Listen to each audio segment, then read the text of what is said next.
Abra sua Bíblia em 2 Coríntios capítulo 5, enquanto a equipe vai descendo. Já já nós leremos o texto da palavra de Deus. 2 Coríntios capítulo 5.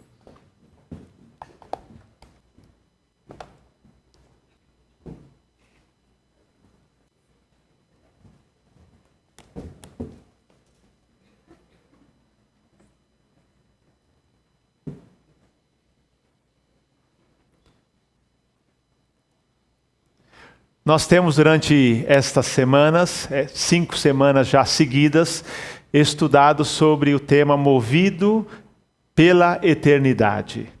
E com este tema, movido pela eternidade, nós estamos falando sobre uma realidade futura que deve impactar a nossa vida presente. Nós estamos falando sobre eternidade porque a eternidade tem impacto em nossa vida presente. Aquilo que eu creio sobre a eternidade determina muito da minha ação e reação no mundo presente. Por exemplo, no Brasil fala-se muito da chamada sensação de impunidade.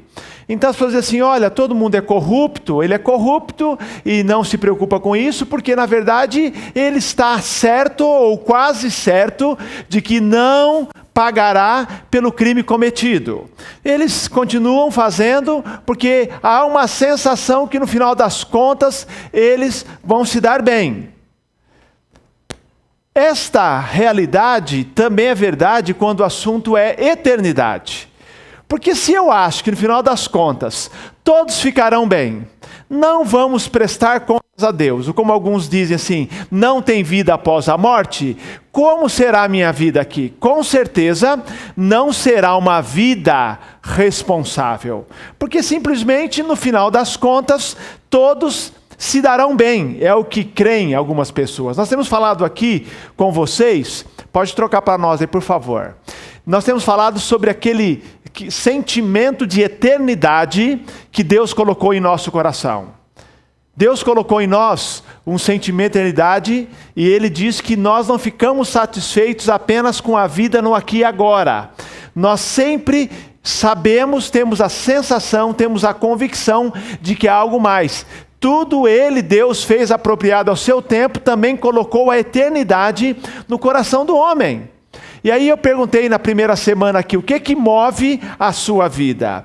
Você é movido pela vida aqui na terra ou você é movido pelas coisas da eternidade?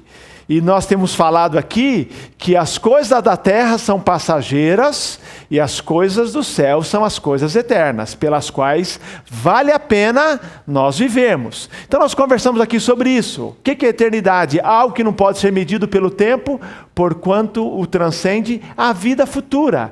E o cristão, ele é chamado por Deus, ele já quando se converte é marcado para viver movido pela eternidade.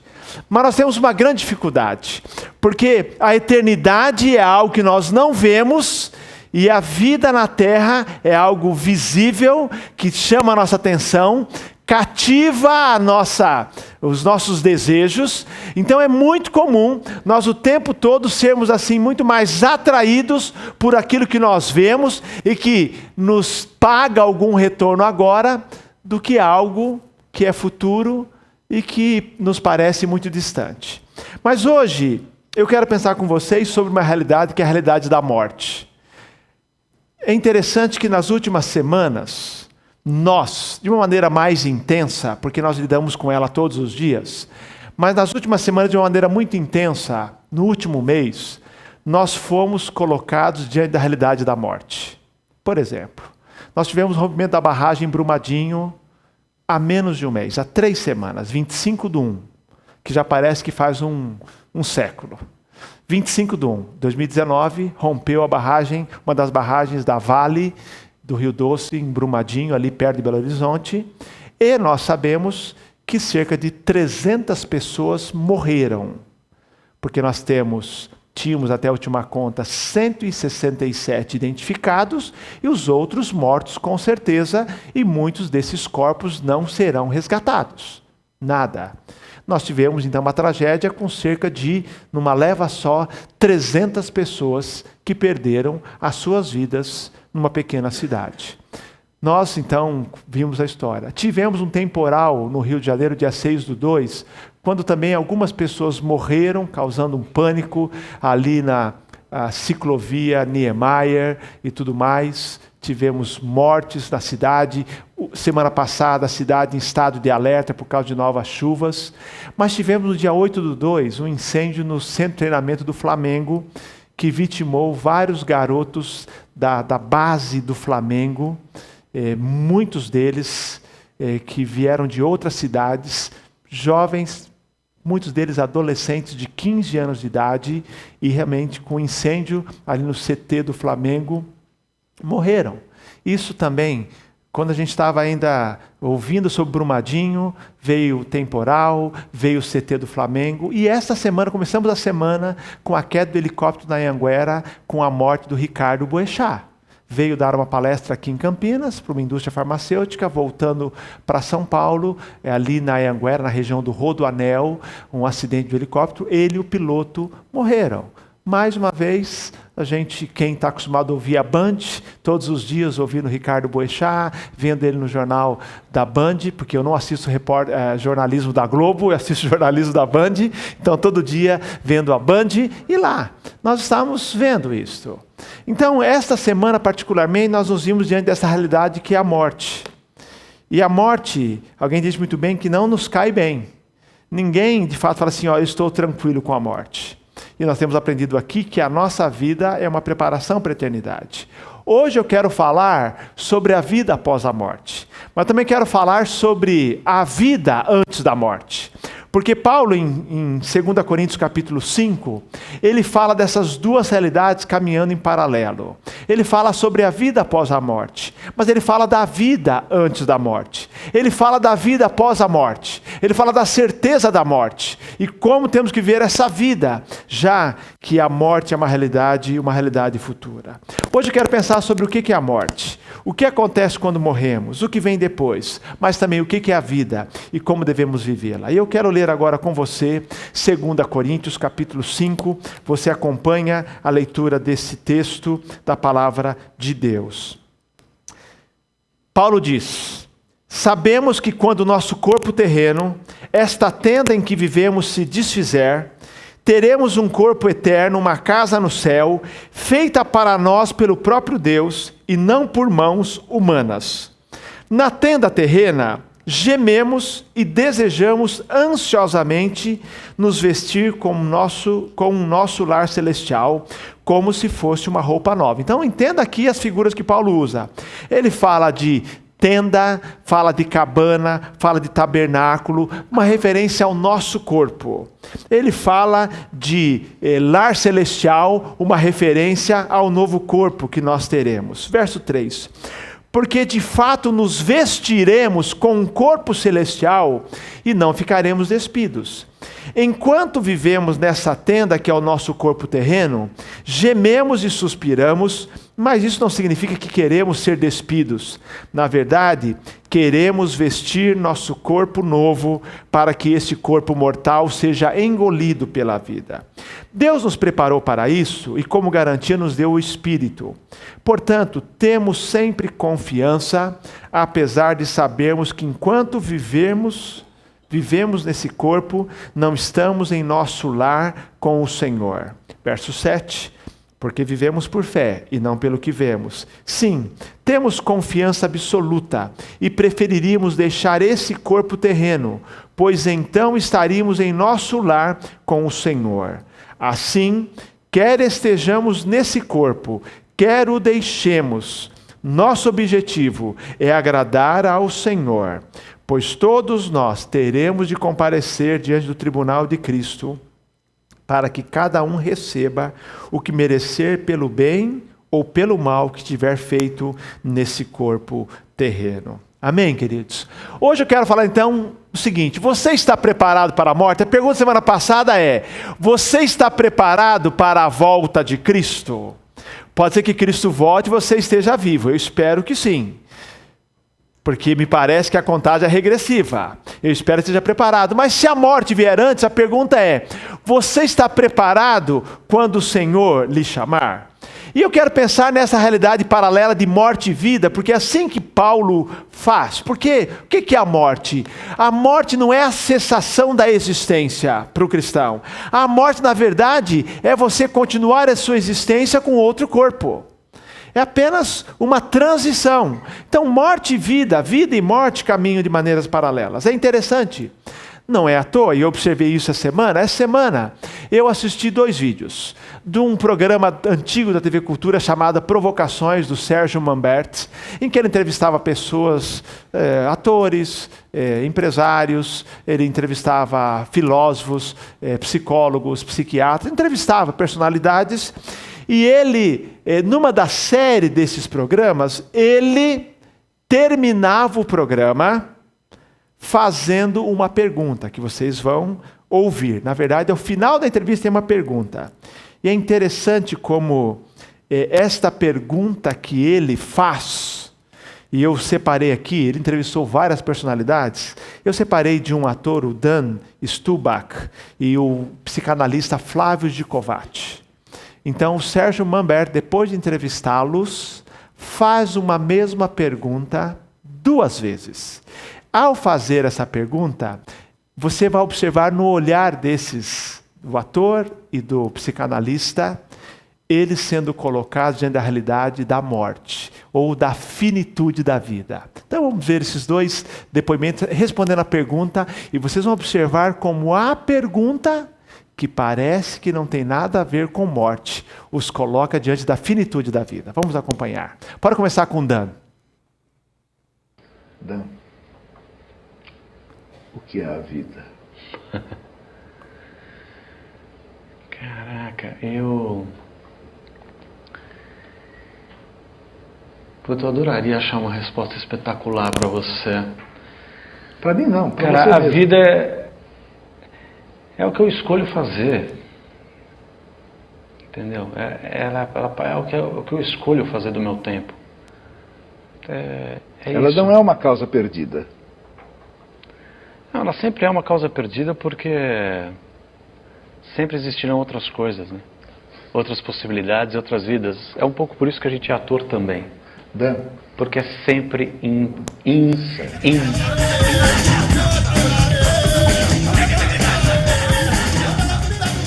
Vamos ouvir agora o Flávio Gicovati, um psicanalista brilhante, falecido em 2016, brilhante. Ele fala um pouquinho também, resposta a essa mesma pergunta. Flávio Gicovati, o que é a vida? Então, essa pergunta eu vou responder de uma maneira talvez estranha. Justamente por isso que eu não queria que você ficasse fazendo perguntas outras diferentes das que você fez, porque ela transborda de longe o meu nível de conhecimento. Não sei responder. Não sei o que é a vida. Eu sei que a vida acontece, eu sei que a gente, quando se conscientiza de que está vivo, o fato já está consumado. A segunda consciência é de que ela é finita, o que dá a característica dramática e, ao mesmo tempo, intrigante e estimulante da vida. Eu acho que as pessoas, às vezes, ficam muito incomodadas com o fato de nós vivemos numa condição de incerteza e que, portanto, não sabemos nunca quando e como tudo vai terminar e de que modo. Não é? É absolutamente indispensável para que o homem possa ser aquilo que ele é, porque se a gente soubesse que vai viver tantos anos em tais condições até o dia tal, provavelmente nós não teríamos o estímulo, a criatividade e a intrigante cultura que fomos capazes de construir. Então eu vou fazer a última pergunta mesmo. Sim. Flávio Gicovati, o que é a vida? Não sei. Então dá aqui um abraço. Pode que desligar. A única coisa falsa desse programa... Natural, eles se viram diante da finitude da vida. O que é a vida? Mas quando perguntou o que é a vida, eles tinham a ideia de que essa vida é finita. Vou falar agora, eu perguntei para o apóstolo Paulo. Paulo, o que é a vida? E ele, na Bíblia, responde o que é a vida e o que é a morte. E Paulo começa o texto, 2 Coríntios 5, dizendo assim: sabemos. Porque esse assunto de morte é um assunto que desperta muito interesse e desperta muita especulação. Alguns dizem que a morte é o fim da existência. Alguns dizem que a alma fica vagando aí depois que você morre em busca da luz. Outros dizem que reencarna em outra pessoa. E se fosse um hinduísta, dizer que pode reencarnar numa outra pessoa, numa pedra, num animal, numa planta, seja o que for, reencarna. Alguns dizem assim, vai para o purgatório, fica purgando o pecado. Teorias todas elas equivocadas, que não há respaldo bíblico. E Paulo começa o texto dizendo, já no capítulo 4, ele fala com muita confiança e fé, ele começa no capítulo 5 assim: nós sabemos. E o que ele vai falar aqui é sobre a vida após a morte e a vida antes da morte. Ele sabe exatamente, o apóstolo Paulo, o que vai acontecer. Ele sabe o que vai acontecer quando nós morrermos. Ele sabe, porque Deus não deixou aí essa questão em aberto para que nós especulemos. Deus não deixou em aberto para que dependêssemos de alguma revelação extra-bíblica. Mas ele definiu. O autor que mais fala da vida após a morte é o apóstolo Paulo. 1 Coríntios, um capítulo inteiro, com 58 versículos, 1 Coríntios 15, fala sobre a dinâmica de morte e ressurreição, vida após a morte. 1 Tessalonicenses, 2 Tessalonicenses, ele fala: Deus revelou os detalhes sobre a vida após a morte em sua palavra. E o que o apóstolo Paulo fala para nós então hoje é uma revelação. Então, se o apóstolo Paulo fosse entrevistado pelo Sérgio Manbert, o que é a vida? Ele responderia com um tremendo sorriso no rosto. Ele diria não apenas o que é a vida, o que é a morte, o que vem antes, o que vem depois. Mas os seres humanos aqui, nós enfrentamos essa dinâmica mesmo de o que é a vida. E ele nos dá a resposta. Eu quero compartilhar com você hoje 2 verdades sobre a vida após a morte e 2 consequências desta realidade, 2 posturas que devemos ter diante dessas 2 realidades. Primeiro, a Bíblia fala que quando nós morrermos, e todos nós iremos morrer, se Cristo não voltar até lá, os nossos corpos serão transformados. Paulo usa aqui uma linguagem metafórica. Ele fala, Paulo, vocês lembram? Ele era construtor de tendas. Ele fazia tendas para vender, ele era um bivocacional por muito tempo. Mais tarde na sua vida ele foi um missionário tempo integral, mas por muito tempo ele foi um bivocacional. Ele vivia de ofertas e vivia do resultado do seu trabalho. E ele usa então a expressão tenda. E ele fala do seu corpo como sendo uma tenda. Quando essa tenda se desfizer, quando esta barraca for desmontada, nós temos uma outra tenda no céu. Quando este corpo se desfizer, nós temos um novo corpo no céu. Os nossos corpos se desfazem e receberemos um corpo celestial. Mas eu quero dizer a você aqui, não esqueça disso. A sua personalidade não será mudada. A gente tem aquela ideia de que você morre e chega lá, você é outro. Não. É você. Você não vai perder essa sua identidade com um novo corpo. Com um novo corpo. E você, por isso eu digo o seguinte, a grande vantagem é que tudo que não tem de bom em você, Deus deixa para trás. Você vai ser assim um 3.0, muito bom. Mas você vai ter essa identidade, não há uma quebra. Não, eu sou o outro. Lá para o céu vai o Elias. Lá para o céu vai o Walter, vai o Pedro, vai o Ricardo. Vamos nós. Receberemos o nosso novo corpo, mas a alma, que é a sede da nossa personalidade, será levada. Os nossos corpos serão transformados. Por quê? Paulo fala aqui que o nosso corpo físico tem limitações, tem desgastes, tem enfermidades. Aliás, nós gememos querendo um novo corpo.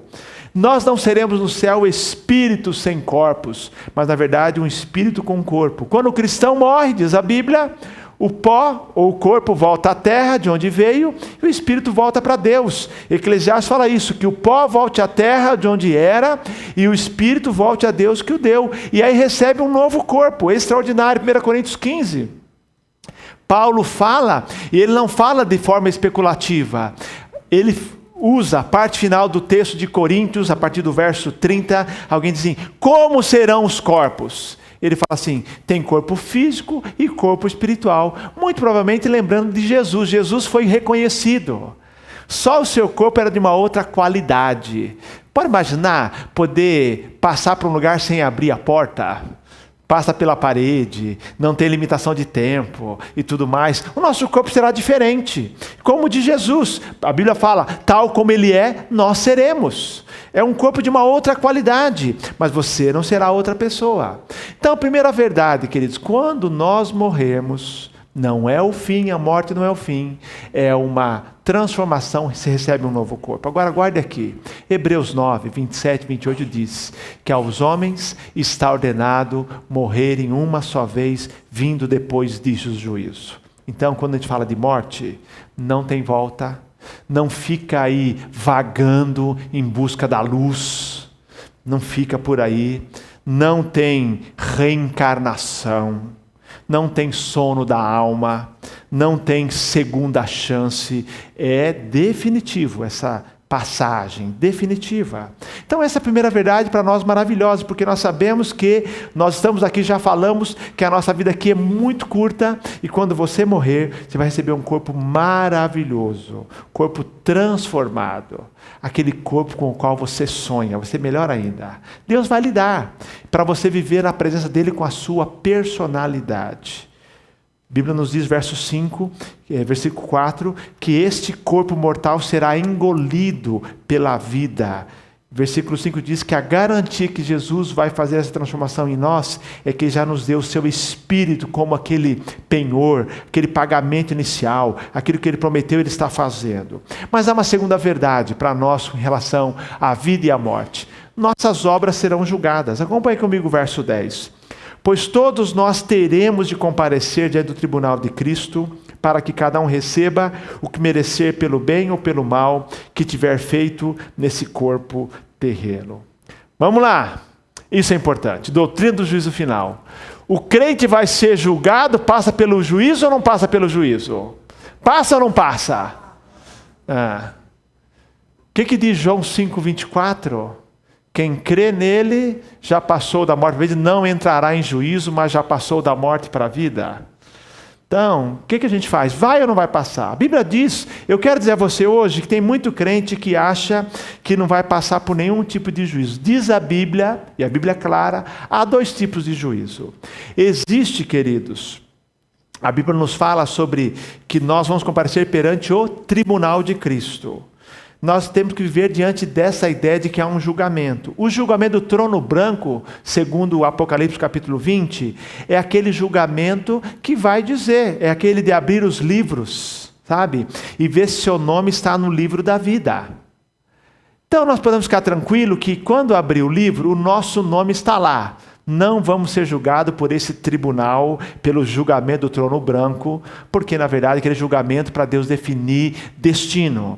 No momento em que você recebeu Jesus como Salvador, tá? Segundo João 5:24, já passou da morte para a vida. Romanos 8:1, já não há condenação para os que estão em Cristo Jesus. Você nunca será arriscado do livro da vida. É a doutrina da segurança eterna. Você foi salvo pela graça e Deus não mudou de ideia. Nós não ficaremos diante do trono ali, torcendo para que o nosso nome esteja no livro da vida. Já está no livro da vida. E tanto que Hebreus 9, 28 fala, o 27 diz que vem o juízo, mas o versículo 28 diz que Jesus aparecerá para a salvação daqueles que creram, para a salvação daqueles que creram, salvação dos que esperam nele.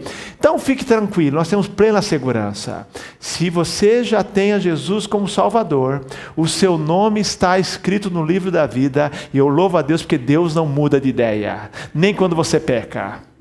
Sabe, Jesus não tem oscilações de humor, graças a Deus. Se ele tivesse, estava perdido. O que ia arriscar o seu nome lá, todo dia, mas não tem oscilação de humor. Não, é como pai em relação a filho. Você é meu filho amado. Entendeu? Nós estamos no livro da vida, então nós podemos ficar tranquilos. Nós não vamos definir aí se vamos para o céu ou para o inferno, já está definido o momento que recebeu a Cristo como Salvador. Mas eu quero te alertar hoje, já que o tema é movido pela eternidade. Nós precisamos viver a nossa vida responsavelmente, porque nós vamos comparecer perante o tribunal de Cristo. A palavra que ele usa aqui, o apóstolo Paulo, a palavra no grego bema, ela era usada em duas situações no tempo do apóstolo Paulo. Era uma plataforma, bema, tribunal de Cristo, era uma plataforma diante da qual, ou na qual, um juiz se apresentava para ler a sentença.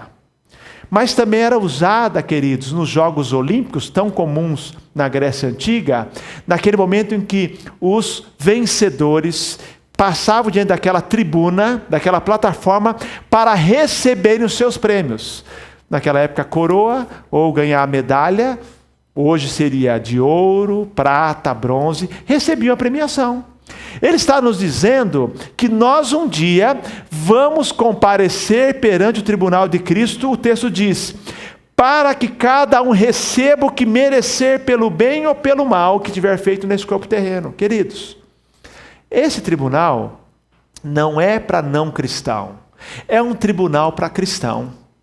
O tribunal para o cristão, mas vou passar por isso, tem questão de galardão, mas eu quero dizer a você que esse texto está nos dizendo que nós precisamos viver a nossa vida cristã responsavelmente. A Bíblia fala de prestação de contas, parábola dos talentos. Vem o patrão daquele que deu 5 para um, talentos para um, 2 para outro e 1 para outro. Ele tem que prestar contas depois do que ele recebeu, o que fez com que recebeu. Queridos, esse tribunal não é para nos amedrontar, mas para nos motivar a levar a vida cristã a sério. O cristão não tem que ter medo do juízo, mas vamos comparecer para receber. Aliás, Paulo diz aos Romanos, capítulo 14, 10 a 12, todos havemos de comparecer ante o tribunal de Cristo, de maneira que cada um dará conta de si mesmo a Deus. Queridos, volto a repetir, eu reafirmo, o tribunal de Cristo não determina o lugar para onde você vai, mas determina, queridos, o prêmio que você recebe de acordo com a vida que você viveu. O que será julgado nesse tribunal é o que você fez com a vida que Deus lhe deu. A retribuição de acordo com aquilo que você praticou. O apóstolo Paulo fala em 1 Coríntios capítulo 3, que nós podemos construir a nossa vida sobre o ouro, prata ou feno, ou palha. Veja cada um como edifica, porque a nossa obra será testada. Pensa aqui um pouquinho, o que a Bíblia diz será julgado? A Bíblia diz que as nossas palavras serão julgadas. Toda palavra, a Bíblia diz lá em Lucas capítulo 12, o homem dará conta de cada palavra fútil que falou. Queridos, nós temos que controlar a língua. Cada palavra que você disse vai prestar conta a Deus. A maneira como enfrentamos as provações, com gratidão ou com murmuração. Serão julgadas as obras que nós fizemos como resultado da nossa salvação, segundo Efésios 2:10, criados para as boas obras. Não apenas as nossas obras, a maneira como fizemos a obra do Senhor. O que nós aprendemos no Antigo Testamento? Maldito aquele que faz a obra do Senhor relaxadamente. 1 Coríntios 15:50 diz assim, devemos fazer a obra do Senhor, de maneira, ele fala assim, abundante, sabendo que o Senhor vai considerar o que você fez, sede firmes e constantes, sempre abundantes na obra do Senhor. Então a maneira, não é só o que eu fiz, mas como eu fiz. Então, lá em 1 Coríntios 3 ele fala, sua obra será mostrada, como se edificou, será revelada pelo fogo. E a obra que permanecer receberá recompensa. E para saber que não é determinação de destino eterno, que ele fala assim, mesmo aquele que a obra foi desaprovada, será salvo como que pelo fogo. O que tem de crente que vai entrar no céu com cheiro de churrasco? Sabe, porque brincou com fogo. Está dizendo assim, não vai, você está salvo. Mas eu quero dizer o seguinte, você quer entrar no céu apertadinho ou quer chegar lá cheio de alegria e de coisa que você realizou? Isso é movido pela eternidade. Você quer dizer assim, não, você está que nem aquele adolescente que pergunta qual é a nota mínima ou você quer tirar a nota máxima? que você quer da sua vida? O Senhor nos conclama, não dizer assim qual que é o mínimo. E nisso mais ainda, não apenas nossas obras, até as nossas motivações serão julgadas.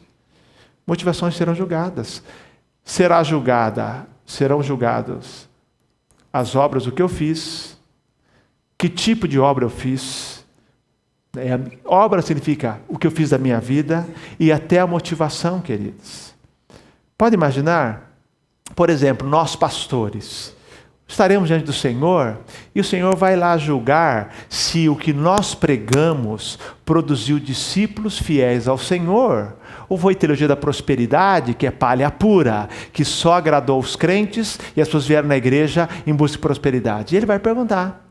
Ele vai julgar na hora. O que você pregou, o que você ensinou, no que você empenhou sua vida, levou mais pessoas a Cristo? Fez desses crentes discípulos sinceros do Senhor? Ou o que você pregou na igreja foi entretenimento? O que você pregou? Porque é possível.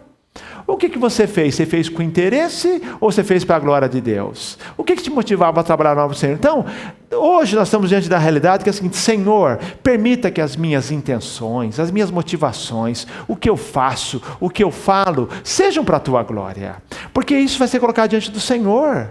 O que eu fiz, como eu fiz, por que eu fiz, com dedicação ou sem dedicação. E vou dizer o seguinte, queridos: Deus, Ele, para o nosso bem e para o nosso mal, vê tudo. Mas eu vou dizer para você que vê para o nosso bem. Procure levar a sério, e mesmo quando alguém não valorizar o que você faz, Deus valoriza. Porque Deus conhece a sua motivação, conhece a sua intenção, sabe o que você faz. Então eu costumo dizer, leve a vida a sério, e você sabe que o Senhor, você vai ficar surpreendido. Lembram quando lá no Mateus capítulo 25, quando o Senhor está declarando quem é salvo, quem não é salvo? Alguns vão dizer assim: Senhor, em Teu nome fizemos isso. Por exemplo, em Teu nome expulsamos demônios. É verdade. Em Seu nome fizemos milagres. Não vos conheço, apartai-vos de mim, vós que praticais a iniquidade. Eu vou dizer a você, dias atuais, gente que fez da religião um comércio, gente que fez da religião o meio de subsistência, vão ser decepcionados. E outros crentes comuns, salvos pelo Senhor, Jesus fala assim: vinde benditos de meu Pai, tive fome, desse de comer, tive sede, desse de beber, estava nu e vestisse-me, estive preso e fosse visitar-me. Quando fizemos isso? Porque era a vida normal dele, fazia sem buscar interesse, sem buscar retorno. Não, quando você fez a qualquer pessoa, fizesse a mim. Não é salvação pelas obras, são as obras que acompanham a salvação. Fico imaginando no último dia, queridos, eu já estou pensando em reescrever Mateus 25, na linguagem de hoje, que é a seguinte: naquele dia muitos dirão assim: Senhor, mas em Teu nome não gravamos CDs, não fizemos shows, não fizemos como fizeram agora o cartão corporativo lá na igreja. Senhor, em Teu nome não fomos lá no show Promessas da Rede Globo. Em Seu nome não construímos uns templos, aquele santuário fantástico. Senhor, não fizemos. Apartai-vos de mim, vós que praticais a iniquidade. Pessoas que estão fazendo, mas as motivações são equivocadas. Não que todo mundo faz isso com motivação errada, mas nós vemos muito, cada vez mais isso. Nossas obras serão julgadas. O que eu faço, por que eu faço, como eu faço, trará à luz tudo. Mas eu olho isso como um incentivo. Nós compareceremos diante do Senhor. E isso é motivo para nós vivermos piedosamente. O Wayne Grudem diz o seguinte: é importante que tenhamos uma consciência desse ensino claro do Novo Testamento sobre o juízo final, para vivermos uma vida piedosa. Quando a gente tem essa certeza, isso é motivador. E aí eu quero, diante dessas duas realidades, que nossos corpos serão transformados, tem a morte, nossas obras serão julgadas. Paulo nos diz como ele vivia e como devemos viver. Primeiro, viva pela fé. Verso 7 diz: porque vivemos por fé e não pelo que vemos. E aqui também, novamente, Paulo diz, versos 6 e 8, ele fala: temos sempre confiança. E verso 8, temos confiança absoluta. Paulo está no ambiente da certeza. Nós temos certeza do que nos espera. Nós temos certeza sobre a vida futura. Nós temos certeza sobre as recompensas eternas. Por isso vivemos com confiança. Confiança que só tem quem tem Jesus Cristo como Salvador, quem já é a habitação do Espírito Santo. É interessante. O que é a vida, Paulo? O que é a morte? E ele vai dizer assim, nós sabemos que os nossos corpos serão transformados, nós sabemos que vamos prestar contas a Deus da nossa vida, e por isso, ele diz assim, nós devemos viver por fé, e não por aquilo que nós não vemos. E aqui é o grande desafio nosso, sabe por quê, queridos? Como cristãos, nós somos chamados para ver essa vida dos heróis da fé. Hebreus capítulo 11 nos fala sobre isso, que muitos deles morreram esperando a bênção que eles não viam, esperando a vida futura e não a bênção presente. Moisés morreu sem entrar na terra prometida, mas na verdade ele entrou na verdadeira Canaã, que é o céu. Todos eles viveram, alguns desfrutaram aqui, outros viram. O que é fé? Por que viver pela fé e não pelas coisas que nós vemos? Porque a fé, a definição é a certeza das coisas que esperamos e a prova das coisas que nós não vemos. Viver pela fé é viver certo do que nós esperamos, que é a vida com Deus.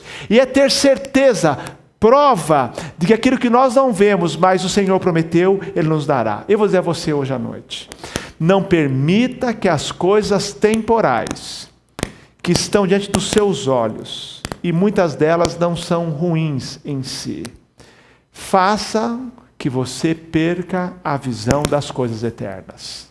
Então nós nos vemos diante de realidades do mundo, de coisas aqui da terra, e alguns sonhos que a gente tem que são até legítimos, mas não permita que qualquer coisa terrena roube de você, faça com que você perca a visão das coisas eternas e das bênçãos no céu. Não permita, e aqui é muito sério, que a atração das coisas que você vê aqui faça você esquecer das riquezas celestiais. Sabe o que o apóstolo Paulo fala? Capítulo 4, verso 18, ele fala do capítulo 4 de 2 Coríntios, não atentando nós nas coisas que se veem, mas sim nas que não se veem, porque as que não se veem, as que se veem são temporais, mas as que não se veem são eternas. E aí, 1 Coríntios 2,9 diz, nem olhos viram, nem ouvidos ouviram, nem jamais penetrou o coração humano o que Deus tem preparado para aqueles que o amam.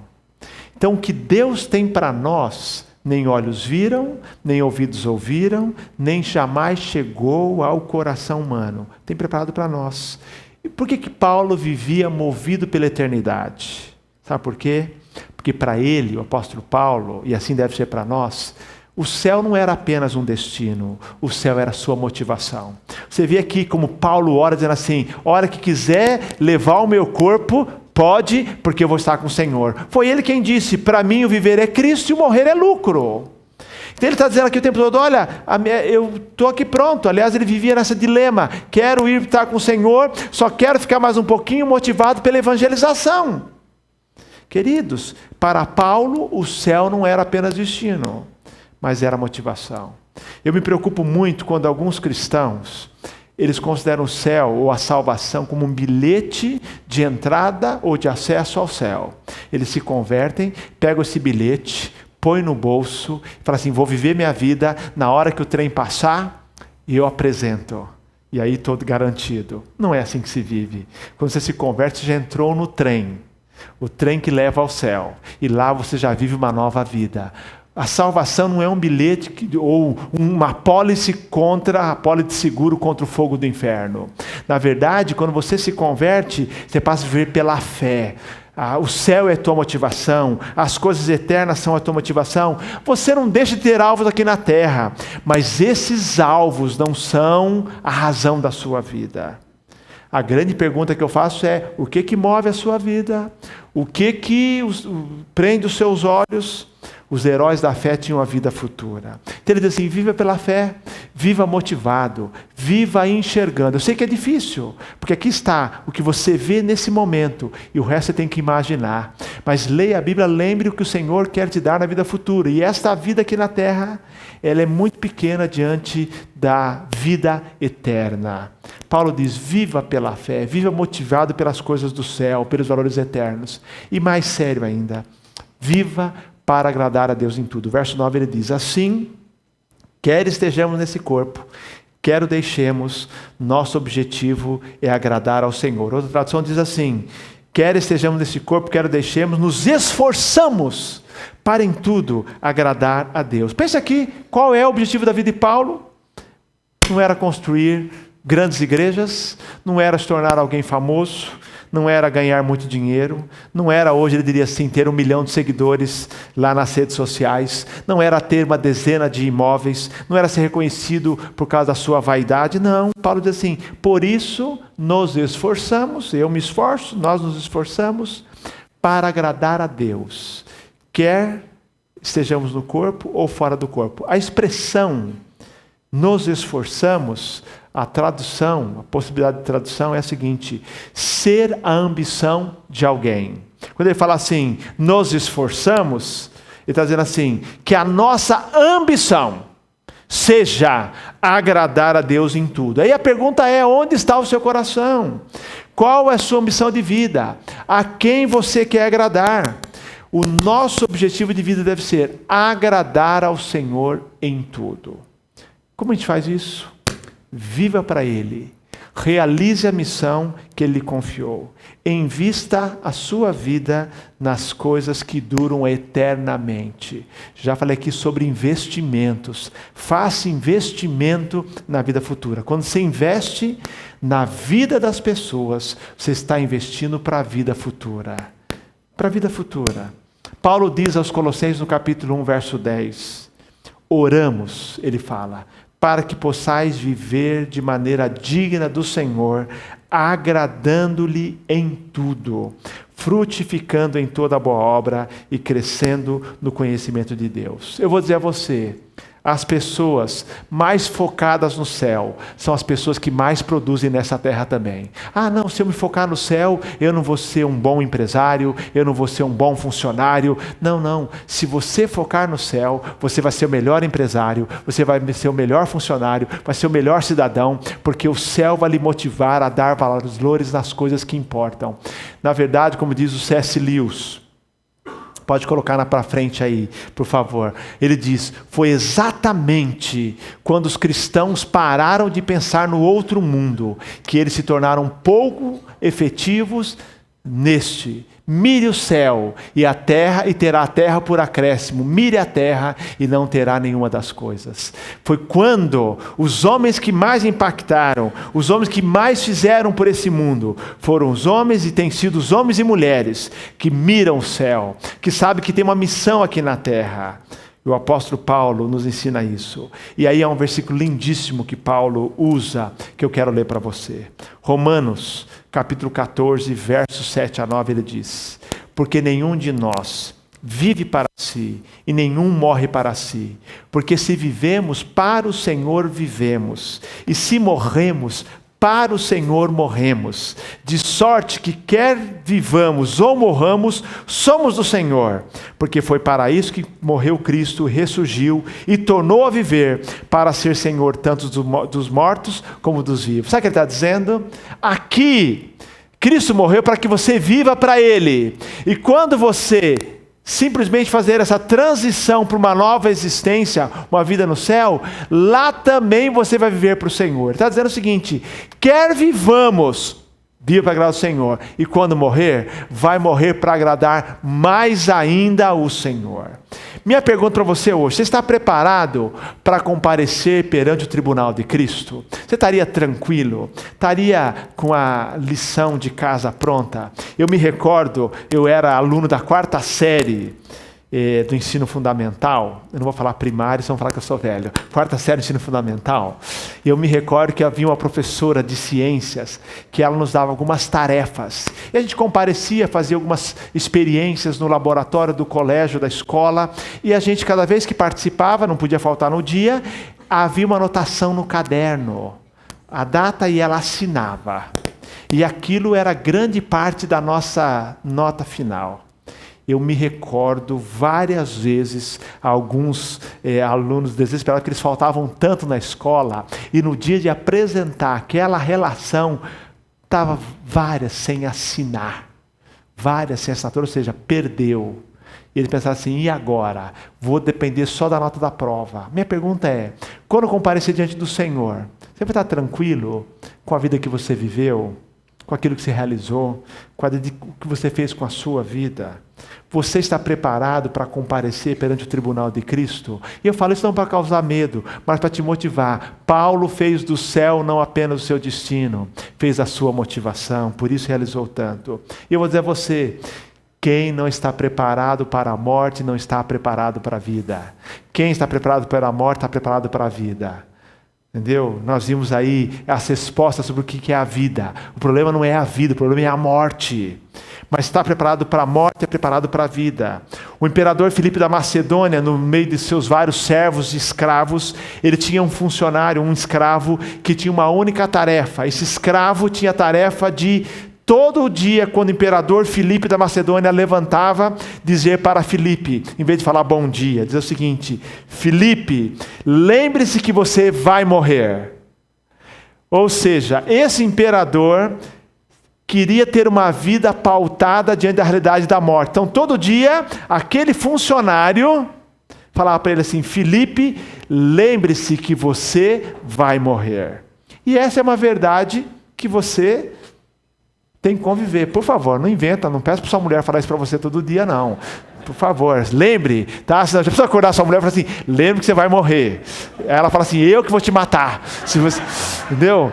Então, não faça isso. Mas lembre-se, todo dia eu tenho que lembrar que eu tenho uma vida para servir ao Senhor e que eu estou na iminência de ser chamado pelo Senhor. A vida e a morte, de acordo com as Escrituras, na verdade, é simplesmente uma transição. A morte não é o fim, não deve nos causar medo. Morrer é partir, diz o apóstolo Paulo aqui, estar com o Senhor. Morrer é deixar esse corpo e habitar com o Senhor, movido pela eternidade. Por isso Paulo diz: para mim o viver é Cristo e o morrer é lucro. Somente quem tem o Espírito Santo pode afirmar isso. Paulo vivia com seu corpo na terra, mas o coração estava no céu. Se você viver como o apóstolo Paulo, tendo o céu não apenas como destino, mas como alvo, você vai estar preparado para aquele grande dia. Vou dizer a você, segundo o apóstolo Paulo diz aos Coríntios, capítulo 5, você não apenas estará preparado para aquele dia, você estará ansioso por aquele dia. Pode vir, está com a tarefa preparada para estar com o Senhor. Paulo tinha o céu não apenas como destino, tinha o céu como o motivador da sua vida. Ele estava preparado e ansioso para estar com o Senhor. Que o Senhor nos abençoe. E que enquanto nós aguardamos essa tenda que vai se desfazer, vamos estar com o Senhor, vivendo a vida, que nós possamos viver pela fé e não pelo que vemos. E viver para agradar a Deus, não em algumas coisas, mas agradar-lhe em tudo. Porque estaremos então em paz diante do tribunal de Cristo. Que Deus nos abençoe. Amém? Queria orar por você e com você agora. A equipe pode vir à frente.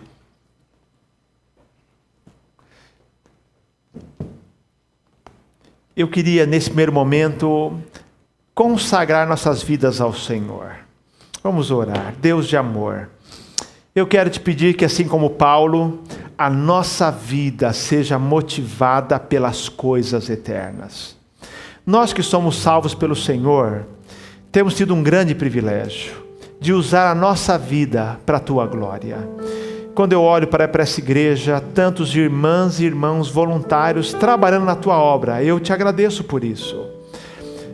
Que eles possam realizar o melhor nos seus ministérios, nas suas áreas de atuação, naquilo que eles servem, com as motivações corretas, com o coração correto e sabendo que para isso fomos chamados, para te servir. Cuida da nossa boca, que aquilo que nós falarmos não seja fútil, porque vamos prestar conta. A maneira como tratamos as pessoas, leva-nos a ficar atentos a isso. A maneira como edificamos o ministério, realizamos o ministério, fazemos a tua obra. A maneira como nos comportamos. Pai querido, visita, transforma o nosso coração para que vivamos todos os dias na expectativa que vamos viver para sempre com o Senhor. Que a iminência de comparecermos diante do Senhor para prestar conta não seja motivo de medo, mas de responsabilidade, de motivação para vivermos nesse corpo para a tua glória. Usa-nos, Senhor. É a minha oração em nome de Jesus. Amém, Senhor. Amém.